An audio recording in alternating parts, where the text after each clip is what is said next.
para po ako nasa paradise.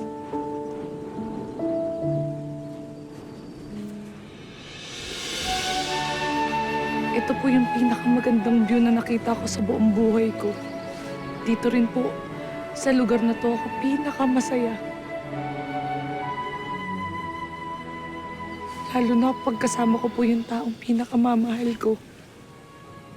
Alam ko marami akong pagkukulang sa'yo. Pero pagbalik na pagbalik mo, pupunuan ko lahat yan, anak. Opo, Tay. Uuwi na po ako.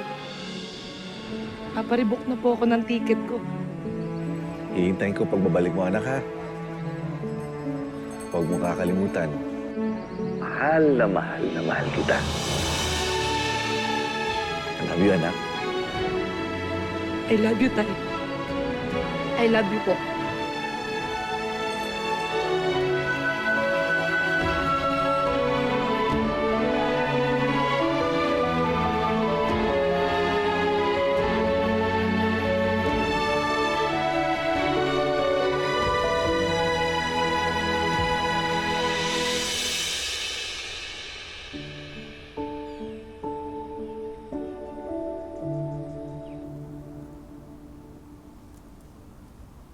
Ito yung binabanggit ni Ikit na parke.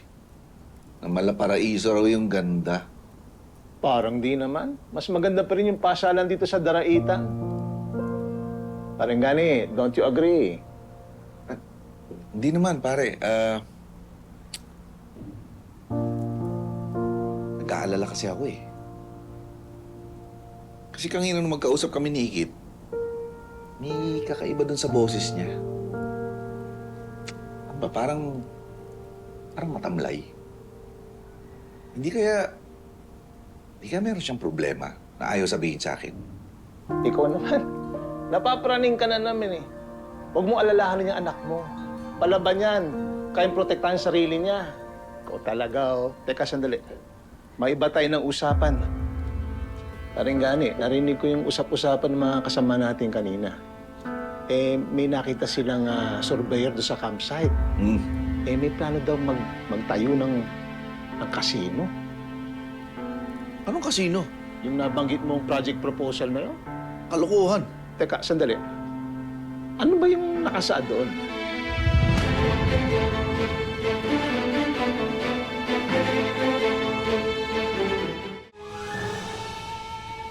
Oh. Baka tumulong yung sipon mo.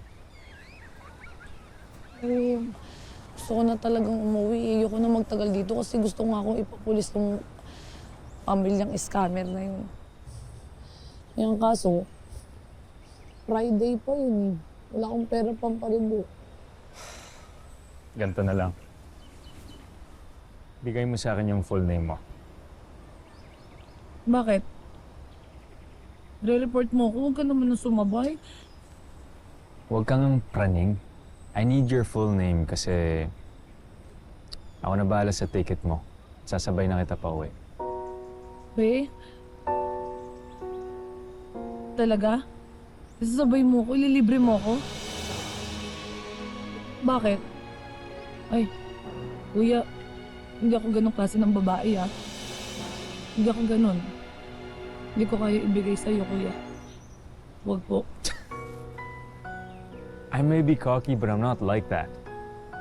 Okay? I'm helping you kasi kung pinabayaan lang kita, hindi ako papatahimikan ng konsensya ko. Konsensya. Konsensya. Meron ka ba nun? You want my help or not? Ito naman, di mabiro. Sige. Marikit Karingal, Ikit na lang for short. Maraming salamat sa pag-rescue mo sa akin, kuya, ha? Miss! Kumapit ka sa kamay ko! Huwag kang matakot! Hindi ako bibitaw! Would you stop calling me kuya? Ang formal mo naman. At isa pa, I'm sure magka-age lang tayo. Just call me Drew.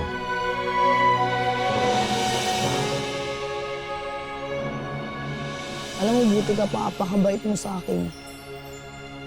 Bigla mo na lang ako tinulungan, pero samantalang yung taong pinunta ko dito, nakala ko kilala ko na. niloloko lang ako. Tsaka gusto pa ako ipapulis, gusto pa ako ipadampot dito, di ba? Walang niya ako. Swerte mo, napadaan ako. Magpapaalam pa sana ako sa kapatid ko. Sasabihin ko sa kanya na ika-cut short ko na yung bakasyon ko. Nakita nga kita. Hindi, swerte pala talaga ako. Salamat ha. Masaya ka na, nakakastorbo ata ako. Hindi, sige, okay lang yun. Maintindihan naman ng kapatid ko. Mas mabait pa yun sa akin. Te-text ko na lang siya at baka malate din ako sa flight ko. So ano, tara? Daanan na lang natin yung gamit mo sa hotel para diretso na tayo sa airport. Sige.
Malinaw naman na kay Mr. Chu ang pupunta yung lupa ko.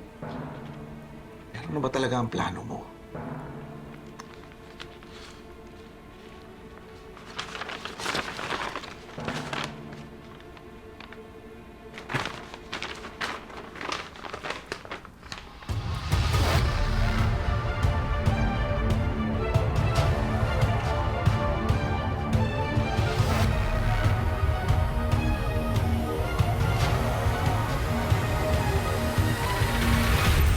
Sabihin ko sa kanila ang tunay na masama mong balak na pagkakakitaan mo lang kami at aagawan kami ng mga lupa.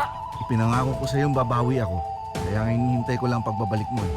Eh, para naman ho akong kinakabahan sa sinasabi mo. Ma'am, bilisan mo. Kailangan maabutin natin si Tito Gani bago siya makarating sa town hall. Hayop ka. Kung alam ko lang na hindi kita mapapakinabangan, hindi na sana kita pinakasalan. Lupain mo lang ang gusto ko. At pera mo lang ang habol ko. Oh my God, Mom. What have you done? Hindi ko sinasadya.